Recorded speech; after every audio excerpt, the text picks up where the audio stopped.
Alors, rebonjour. Alors, maintenant qu'on a vu ce que c'était que des angles, qu'on a vu les noms des angles, maintenant, on va voir comment on peut les mesurer et les tracer. Donc, pour ce faire, tu vas avoir besoin de ce magnifique instrument qu'on appelle un rapporteur d'angle. Et oui, la gogosse avec laquelle tu joues souvent dans ton bureau, que tu ne sais pas pourquoi on l'a acheté, eh bien, c'est à ça ici que ça va servir. Alors, le rapporteur d'angle, comme tu vois, il est divisé, c'est un demi-angle. Il y a des rapporteurs d'angle qui sont complets, parce qu'un angle, ça peut aller jusqu'à 360 degrés. Okay? Les degrés, c'est les petits espaces entre les grandeurs, les espaces entre les petites lignes. C'est un peu comme les centimètres. Si tu regardes la règle, ça ressemble un peu à une règle ordinaire avec des centimètres. C'est divisé également par 10. Sauf qu'ici, on va aller pour faire le tour, ça va être 360 degrés. Donc, nous, on a juste besoin d'un rapporteur ordinaire de 180 parce que le rapporteur, là, évidemment, tu vas rire si ça ne fonctionne pas. Eh oui, j'entends déjà des élèves se bidonner à la maison. Eh oui, bon, alors le rapporteur ne veut pas bouger, mais tu peux inverser, bouger le rapporteur, le faire tourner pour avoir besoin de ton 360. Donc, un rapporteur, on va commencer par les différentes parties. Alors ici, toutes ces petites lignes-là, comme on les appelle, eh bien, ça s'appelle des graduations, parce que c'est gradué. Alors, les chiffres, on appelle ça des graduations. Donc, quand quelque chose est gradué comme une règle, c'est pas la graduation de fin d'année, mais c'est les différents éléments qui vont nous permettre de savoir la grandeur d'un angle ou de pouvoir le tracer. On a également ici la ligne qui est ici. OK? Cette ligne-là, on va l'appeler la ligne de foi. Pas FOIE comme ton foie dans ton ventre, ni FOIS comme j'ai été une fois, mais LOI, ligne de foi. Oh, pardon, il veut bouger. Ça y est. FOIE. Et enfin, donc c'est là-dessus quand on va venir pour mesurer ou pour tracer notre ligne, notre angle, pardon, c'est là qu'on va avoir besoin de déposer notre rapporteur. Faites attention parce que des fois, il y a des rapporteurs qui ont une ligne qui est ici aussi. Ça, c'est pas ma ligne de foi. Ma ligne de foi, c'est vraiment celle qui correspond au 0 et au 180. Et enfin, le petit point qui est juste ici, là où se rencontre le sommet, comme on pourrait dire, le sommet des angles, ça sera pas long, je vais trouver mon efface. Eh bien, ça s'appelle le point d'origine, parce que c'est de là que tout commence. Donc, c'est pour ça qu'on appelle le point d'origine. Si tu remarques sur mon rapporteur, il y a deux séries de chiffres. Ça s'en va soit dans le sens anti-horaire, c'est-à-dire dans le sens inverse des aiguilles d'une montre, soit dans le sens horaire, c'est-à-dire dans le sens des aiguilles d'une montre. Donc, inverse et dans le sens des aiguilles. Pourquoi? Bien, ça va dépendre de quel côté est ton angle. Je te donne un exemple. Ici, je vais dessiner un angle qu'on ne mesurera pas tout de suite, mais juste pour te montrer. Si mon angle, si la ligne veut bien se faire, et oui, donc si mon angle est comme ça, pardon, je vais m'en faire une autre ligne. Si ça veut bien y arriver, je vais y aller au crayon. C'est pas grave, comme d'habitude, ça ne sera pas une ligne très droite, mais c'est pas grave. Donc, si mon angle est de ce côté-là, je vais pouvoir regarder dépendant les chiffres de ce côté-là. Par contre, si mon angle est comme ça, est ouvert comme ça, ben, je pourrais peut-être regarder les chiffres qui sont du côté-là. Comment choisir les chiffres maintenant? Est-ce que je vais prendre les grands chiffres ou les petits chiffres? Eh bien, ça dépend de quelle est la grandeur de ton angle. Alors, je vais effacer ça ici. Alors, je vais en faire un en bleu juste qu'on voit. Alors, je vais me faire une ligne. Ligne, ligne, ligne. Et voilà en rouge. Donc, je vais me faire ici, s'il veut bien se faire. Non, ce que je vais faire, je vais rajouter une page, comme d'habitude. Alors, je me rajoute une page, on va en faire une ici, ça va être plus facile. Donc, je vais me dessiner un angle, comme ceci. Voilà. Tantôt, je vais te montrer comment on les mesure, mais c'est juste pour que tu puisses voir. Et j'oublie pas de faire ça comme ça ici. Alors, je vais prendre mon rapporteur, comme ceci.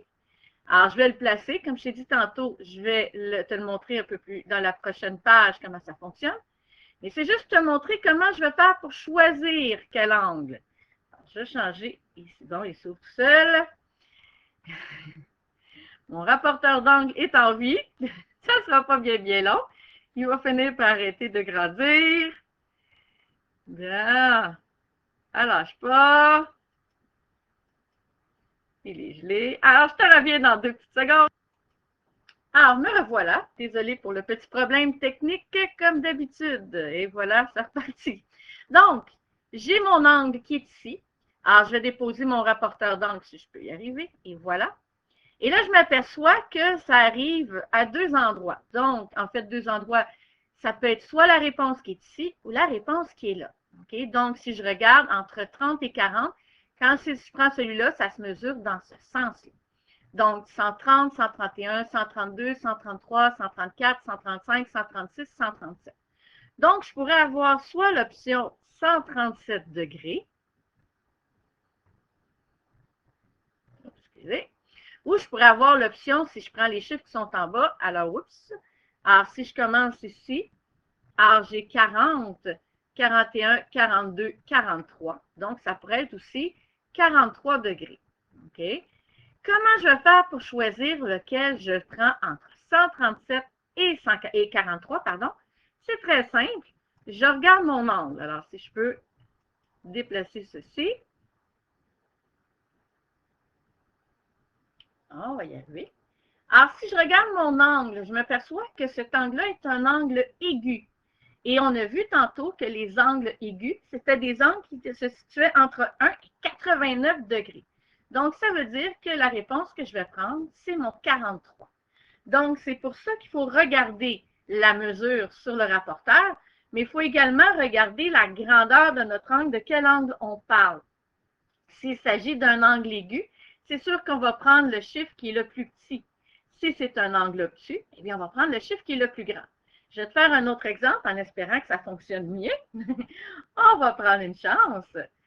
Alors, je vais te refaire une ligne encore. Alors, ça ici. Celui-là, je n'en ai pas besoin de tout ce qui vient d'apparaître. Encore un autre qui apparaît sans que je le demande. Voilà. Ici. On va faire une autre ligne, comme ceci. Ligne. Et voilà. Essayer de l'allonger un peu, que ça soit un peu plus facile. Ça, il ne faut pas que tu te gênes. Si par hasard, tu as besoin de mesurer un angle et que la ligne est trop petite, tu ne te gênes pas, tu peux l'allonger l'angle. Ça va très bien se faire et c'est plus facile à ce moment-là. Ensuite, je vais faire mon arc de cercle. Je prends un crayon et je fais mon arc de cercle. Ensuite, je tente de déplacer mon rapporteur. Ça fonctionne. Et voilà. Et là, si je regarde, j'ai deux options ici. OK? Alors, soit les réponses que je peux utiliser que je verrai avec mon rapporteur. Si je regarde sur la ligne d'en haut, donc je pars de 40 vers 50, ce qui fait 41, 42, 43 degrés. Étrangement, comme tantôt notre 43 degrés. C'est pas fait exprès, je te le jure. Donc, 43 degrés. Et ça se peut que ça arrive entre deux lignes comme ici. À ce moment-là, tu peux choisir une des deux lignes. OK? Ou encore, oups, pardon, si je regarde la ligne d'en bas, alors j'ai 130, 131, 132, 133, 134, 135, 136 et 137. Comme tantôt également, c'est toujours pas arrangé avec le gars des vues, une vieille expression. Alors, maintenant, que je vais choisir? Est-ce que je choisis mon 43 ou mon 137? Alors, on lève la main. Je vois bien les mains de tout le monde. C'est beau. Bon, il y en a qui dorment encore. Alors, si je regarde ici, je me retrouve avec un angle obtus, pardon. Et un angle obtus, c'est un angle qui se situe entre 91 et 179 degrés. Donc, lequel vais-je prendre? Entre 91 et 179 degrés. Eh bien, ça va être le 137. Alors, je vais maintenant te montrer un peu plus précisément comment on fait pour mesurer un angle. Donc, j'ai mon angle, puis on me dit ici la question, que manque-t-il avant de commencer à mesurer? Effectivement, il me manque mon arc de cercle pour me dire que c'est cet angle-là que je vais mesurer. Donc, première étape, je prends mon rapporteur en espérant qu'il se laisse faire. C'est plus facile avec un rapporteur en plastique. Alors, je vais commencer par regarder, tu te souviens, ma ligne de fois. C'est la ligne qui part du 180 à 0 ou du 0 à 180, comme tu veux. Et je vais la déposer sur la ligne. Donc, moi, j'appelle ça ligne à ligne. OK? Donc, première étape, ligne à ligne. Ensuite, on avait ici le point d'origine. Alors, mon point d'origine, c'est là où il y a une espèce d'angle droit. Je vais aller le déposer directement sur le sommet de mon angle. Donc, je répète, ligne à ligne, point à point. Ici, je vois le sommet, je vais appeler ça point à point. Donc, mon point d'origine sur le sommet et ma ligne de foi, pardon, sur un des côtés de mon rapporteur. Moi, ici, ça va bien, je vais pouvoir le grandir, mais sinon, toi, il va falloir que tu regardes avec ton rapporteur pour essayer de deviner la grandeur. Alors, moi, je vais l'agrandir pour que ça soit un peu plus facile à voir. J'espère qu'il va arrêter, qu'il ne fera pas un mauvais coup comme tantôt. Et là, je ne touche à rien, il grandit tout seul comme un grand. Bon, et voilà, il a été très généreux. Alors, on voit même très bien. Alors, je vais regarder. Il est sur cette ligne-là ici. Alors, je vais mettre mon sélectionné. Alors, encore comme j'ai montré tantôt, je vais avoir deux réponses. Je peux trouver les deux réponses, mais si je le vois tout de suite, parce que ici, c'est un angle aigu. Donc, je saurais effectivement qu'en donnant les angles aigus, je vais regarder le plus gros chiffre. Le plus petit chiffre, pardon. Désolé. Angle aigu, plus petit chiffre. Même en enregistrant, j'arrive encore à faire des erreurs. Donc, le plus petit chiffre, parce que c'est un angle aigu. Si ça aurait été un angle obtus, on aurait pris le plus gros chiffre. Donc, comment on fait maintenant pour regarder la mesure? C'est comme sur une règle. Alors ici, je pars de 30. Je commence toujours parce qu'il va se situer entre deux nombres. Donc, je prends toujours le plus petit.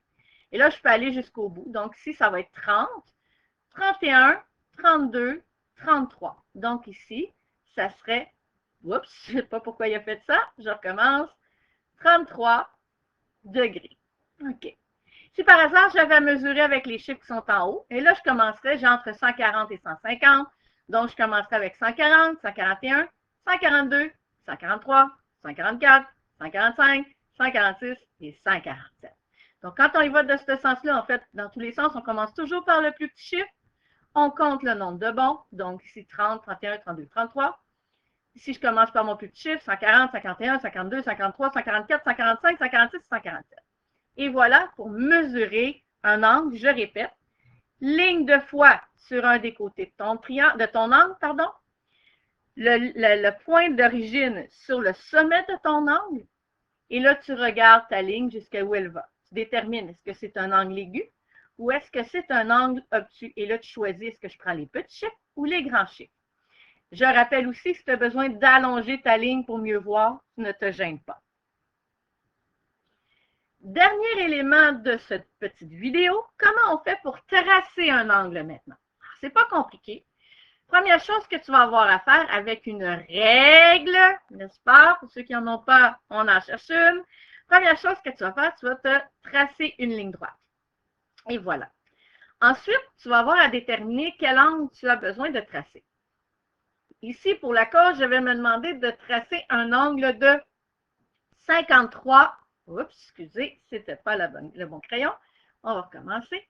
Alors, un angle de 53 degrés. Parfait. Alors, c'est ce que je vais avoir besoin de mesurer. Donc, j'ai fait ma ligne.